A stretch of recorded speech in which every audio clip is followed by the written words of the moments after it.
Hi sir, ನನ್ನ ಹೆಸರು ಕೃಷ್ಣ ಅಂತ. ಸರ್ ನಿಮ್ಮ ಹೆಸರು? ನಮ್ಮ ಹೆಸರು ಭಾರ್ಗವ್ ಅಂತ ಸರ್. ಸರ್ ಪೇಷಂಟ್ ಹೆಸರು? ರಾಕೇಶ್ ಅಂತ ನಮ್ಮ ಬ್ರದರು. ಓಕೆ. ಅವ್ರಿಗೆ ಸ್ವಲ್ಪ ಅಪೆಂಡಿಕ್ಸ್ ಪ್ರಾಬ್ಲಮ್ ಆಗಿತ್ತು.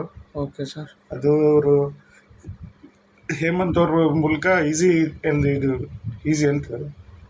ಹೆಲ್ತ್ಗೆ ಇದು ರೆಫರ್ ಮಾಡಿದರು. ಅಲ್ಲಿ ಚೇತನ್ ಸರ್ ಅವ್ರು ಇದು ಮಾಡಿ ಸನ್ವೇ ಹಾಸ್ಪಿಟಲ್ಗೆ ನಮಗೆ ರೆಫರ್ ಮಾಡಿದರು. ಅಲ್ಲಿ ನಮಗೆ ಎಲ್ಲ ರೀತಿಯಿಂದ ಅವರೆಲ್ಲ ಸಹಕಾರ ಮಾಡಿದರು. ಬಿಲ್ಲಲ್ಲೆಲ್ಲ ಡಿಸ್ಕೌಂಟ್ ಕೊಡಿಸಿದ್ರು.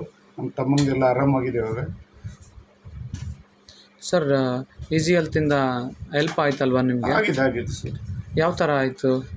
ಅವ್ರು ರಿಫರ್ ಮಾಡಿದ್ರಲ್ಲ, ಚೇತನ್ ಸರ್ ಅವ್ರ ಮೂಲಕ ಕರ್ಕೊಂಡು ಹೋಗಿದ್ರು. ಅವ್ರ ಕಡೆಯಿಂದ ನಮಗೆಲ್ಲ ಅಲ್ಲಿ ಸಹಕಾರ ಮಾಡಿದ್ರು. ನಮ್ಗೆ ಯಾವುದೇ ತೊಂದರೆ ಆಗಿಲ್ಲ. ಓಕೆ ಸರ್, ಯಾವುದಾದ್ರೂ ನಿಮ್ಮ ಫ್ಯಾಮಿಲಿ ಫ್ರೆಂಡ್ಸ್ಗೆ ರೆಫರ್ ಮಾಡ್ತೀರಾ ನಮ್ಮನ್ನು? 100% ಮಾಡ್ತೀವಿ ಸರ್. ಇವಾಗ ಚೆನ್ನಾಗಾಗಿದೆ ಅಂದರೆ ಮಾಡಲೇಬೇಕಲ್ಲ. ಹಾಂ, ಓಕೆ ಸರ್. ಅಲ್ಲಿ ಎಲ್ಲ ಕಂಪ್ಲೀಟಾಗಿ ಟ್ರೀಟ್ಮೆಂಟು ಸರ್ವಿಸ್ ಎಲ್ಲ ಚೆನ್ನಾಗಿ ಮಾಡಿದ್ದಾರೆ. ಅದ್ರದ್ದೇನು ಪ್ರಾಬ್ಲಮ್ ಇಲ್ಲ. Okay sir, thank you sir.